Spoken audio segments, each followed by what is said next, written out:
Hello learners, welcome back. Yesterday we saw the chapter modal. I told you the definition of modals. I told you different types of modals, and in total we saw 6 different types of modals and their uses. तो 6 modals के बारे में हमने सीख चुके थे हम लोग कल. आज हम लोग शुरू करेंगे 5वें नंबर से और हमारा 7वां modal है shall. तो shall का पहला इस्तेमाल तो आप सभी जरूर जानते होंगे कि भाई modal shall का इस्तेमाल हम फ्यूचर टेंस में करते हैं. पर जब शैल का इस्तेमाल हम फ्यूचर टेंस में करते हैं तो एक बात का और ध्यान रखना होता है, वो ये है कि शैल मोडाल का इस्तेमाल हम जब भी फ्यूचर टेंस में करते हैं तो इसका इस्तेमाल सिर्फ और सिर्फ फर्स्ट पर्सन के साथ होना चाहिए. फर्स्ट पर्सन क्या होता है ये भी आप जानते होंगे, आई या फिर वी के साथ ही इस मोडाल का इस्तेमाल होता है. कब? जब इस मोडाल का इस्तेमाल हम फ्यूचर टेंस में कर रहे होते हैं. So the first use says that it is used with future tense sentence with first person only. ठीक है, तो एक एग्जाम्पल भी मैं यहां पे लिख दे रहा हूं बच्चों with a red pen. I shall eat a mango. मैं एक आम खाऊंगा. So that's a future tense sentence and you can see here that I have used first person in this future tense sentence. तो पहला इस्तेमाल बहुत simple सा है. Now come to second use. इसका इस्तेमाल हम बाकी पर्सन्स के साथ भी कर सकते हैं, माने फर्स्ट पर्सन के साथ भी, सेकंड पर्सन के साथ भी, थर्ड पर्सन के साथ भी. ऐसा बिल्कुल नहीं है कि शैल का इस्तेमाल सिर्फ फर्स्ट पर्सन के साथ होता है, बिल्कुल नहीं. अगर सेंटेंस आपका कमांड जैसे जब मैं किसी को कुछ कहता हूं करने को, जैसे अभी के अभी मेरे लिए पानी लेके आओ, so that is what? That's a command. Promise, जब आप किसी से वादे करते हैं, ठीक है, तो सेंटेंस अगर कमांड या फिर प्रॉमिस की बात कर रहा हो तो ऐसे केस में आप शैल का इस्तेमाल किसी भी पर्सन के साथ यानी कि फर्स्ट, सेकंड और या फिर थर्ड पर्सन के साथ भी कर सकते हो. मैं कुछ एग्जांपल यहां पे दे रहा हूं बच्चों. लाइक मैं किसी से प्रॉमिस कर रहा हूं, लाइक दे शैल, अब दे क्या है? That's a third person. They shall have a grand feast. उन्हें मैं एक शानदार दावत दूंगा. तो what I am doing is this sentence is talking about a promise. ठीक है, मैं किसी से कुछ वादा कर रहा हूं, उन्हें एक शानदार दावत दूंगा. तो अगर सेंटेंस प्रॉमिस की बात करे, वादे की बात करे, तो ऐसे केस में आप किसी भी पर्सन के साथ शैल का इस्तेमाल कर सकते हो. And what else? कमांड. अगर आप कमांड दे रहे हो तो उस केस में भी शैल का इस्तेमाल आप किसी भी पर्सन के साथ कर सकते हो. लाइक फॉर एग्जांपल यू का बात कर लेते हैं. You shall not go to his house. तुम उसके घर नहीं जाओगे. So what is this? This is a command. तो जब आप कमांड दे रहे होते हो तब भी आप शैल का इस्तेमाल किसी भी पर्सन के साथ कर सकते हो, जैसे कि मैंने यहां पे किया है सेकंड पर्सन के साथ. So this sentence is about command. Now come to third use. जब आप किसी को कुछ ऑफर देते हो, ठीक है, जैसे एक एग्जांपल यहां दे रहा हूं. Shall I help you? क्या मैं आपकी मदद कर सकता हूं? तो यहां पे आप क्या कर रहे हो? आप अपने मदद की ऑफर दे रहे हो अगले को. तो जब आप किसी को किसी चीज की ऑफर देते हो तो उस केस में भी shall मोडाल का आप इस्तेमाल करते हैं. So these are the 3 uses of modal shall. So please note down, students. All right, students. So now the next modal. That's should. That's a quite simple one. पहला इस्तेमाल है should का बच्चों.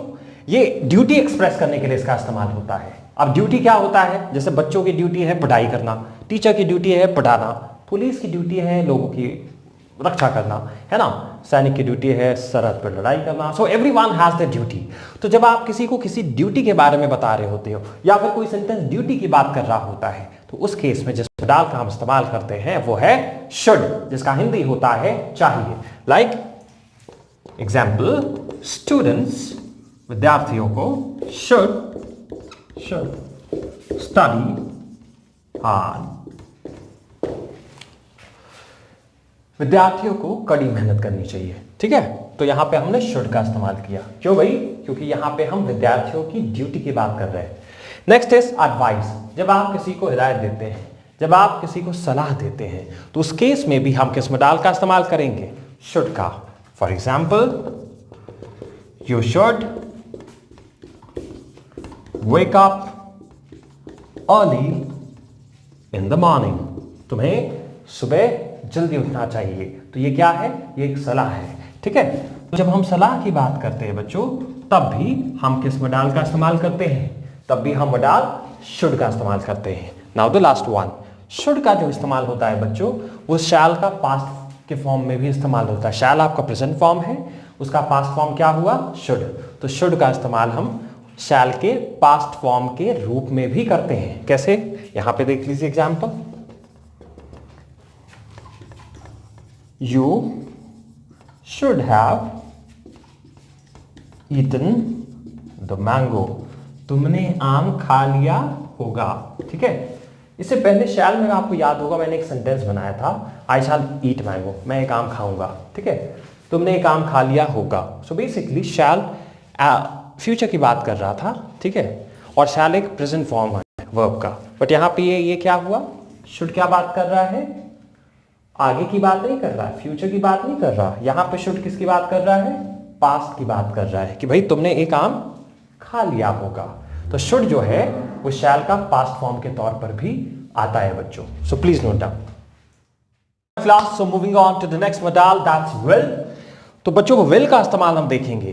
पहला जो इस्तेमाल है विल का, वो आप सभी को पता भी होगा कि विल का जो इस्तेमाल होता है वो होता है फ्यूचर टेंस में। और जब हम फ्यूचर टेंस में विल का इस्तेमाल कर रहे होते हैं तो विल का इस्तेमाल आप किसी भी पर्सन के साथ कर सकते हो। Either it can be first person, second person और third person. For example see here, the first one is easy I guess, I will, या फिर यहां पे यू भी आप लगा सकते थे या फिर दे भी लगा सकते थे, एनीवन, ठीक है। They will go to cinema, वो सिनेमा देखने जाएंगे, वो सिनेमा जाएंगे। Alright class, so first one is easier. तो जब भी फ्यूचर टेंस की बात होगी तो किसी भी पर्सन के साथ आप विल का इस्तेमाल कर सकते हो। Now the second one, to express strong intentions, ठीक है। अगर आपने कुछ ठान लिया हो, किसी चीज की दृढ़ संकल्प कर लिया हो, ठीक है, तो उस केस में भी हम किस मॉडल का इस्तेमाल करेंगे, उस केस में हम विल मॉडल का इस्तेमाल करेंगे। जैसे कि आपने ठान लिया है कि मैं आईआईटी क्लियर करके रहूंगा, आपने ठान लिया है कि आप एनडीए एग्जाम निकाल के रहोगे, आपने ठान लिया है कि आप क्लास में टॉप करके रहोगे। सो कुछ भी अगर आपने इंटेंशनली ठान लिया है, then in that case you will use will. For example, I will pass IIT, ठीक है। Now the third use, to assume, कुछ भी मान लेना, ठीक है, कुछ भी मान लेना, ठीक है। जैसे वो मुझे मारेगा, या फिर वो घर के लिए सब्जी लेके आएगा, कुछ भी मान लेना, ठीक है। तो जब आप मानने लगते हो, अज्यूम करने लगते हो, सोचने लगते हो, then in that case also आप किस मॉडल का इस्तेमाल करोगे बच्चों, विल का। तो एग्जाम्पल यहां पे देख रहा हूं, like Ram will be the next superstar, Ram अगला सुपरस्टार होगा। Now the fourth one, to promise, जब आप किसी से वादे करते हो, promise, तो promise ये तो आसान सा है, ठीक है। तो promise करने के दौरान भी आप किस मॉडल का इस्तेमाल करोगे, उस दौरान भी आप will मॉडल का इस्तेमाल करोगे। I will gift you a car, मैं तुम्हें एक गाड़ी गिफ्ट करूंगा, ठीक है। तो यहां पे ये प्रॉमिस कर रहा है, तो प्रॉमिस जब आप करते हो उस केस में भी आप विल का इस्तेमाल करते हो। Now the last one, to ask for favour, जब आप किसी से फेवर मांगते हो, ठीक है। जैसे किसी से कुछ कहते हो, मिन्नतें करते हो, कुछ कहते हो मेरे लिए कर दो, मेरे लिए वो कर दो, मेरे लिए फलाना कर दो, ठीक है। तो जब आप किसी से फेवर मांगते हो तो उस केस में भी आप किस मॉडल का इस्तेमाल करोगे, विल का, ठीक है। Like, will you take care of my kids, क्या तुम मेरे बच्चों का ख्याल रखोगे, ठीक है। तो these are the 5 uses of modal will. Please note down students. जैसे हमें बच्चों को हर रोज स्कूल में आईडी कार्ड लेके आना चाहिए, that's necessary, ठीक है। For example, students need to bring their IDs, ठीक है। बच्चों को अपनी IDs लेकर के आनी चाहिए, ठीक है। तो ये नीड टू हो गया। नाउ इंसिस्टेंस या कंपल्सन, जब आप किसी को इंसिस्ट करते हो, जोर जबर करते हो, भाई करना ही करना है ना, किसी के लिए कोई चीज कंपलसरी बना देते हो, ये तुम्हारे लिए कंपलसरी है, करना ही करना है, तो ऐसे केस में भी हम नीड टू मोडाल का इस्तेमाल करते हैं। लाइक जैसे कोई बच्चा है फेल कर गया है, ठीक है, तो अब उसके लिए एकदम बिल्कुल इंसिस्ट आप करोगे, अब उसके लिए आप बिल्कुल कंपलसरी बना दोगे कि भाई अब तुमको पास करना ही करना है, you need to pass the exam, तुम्हें एग्जाम पास करना ही होगा, ठीक है। So these are some uses of need to which shows necessity, compulsion or insistence in students. So please note down this, and with this we end our chapter modal. See you in the next chapter, students. Thank you.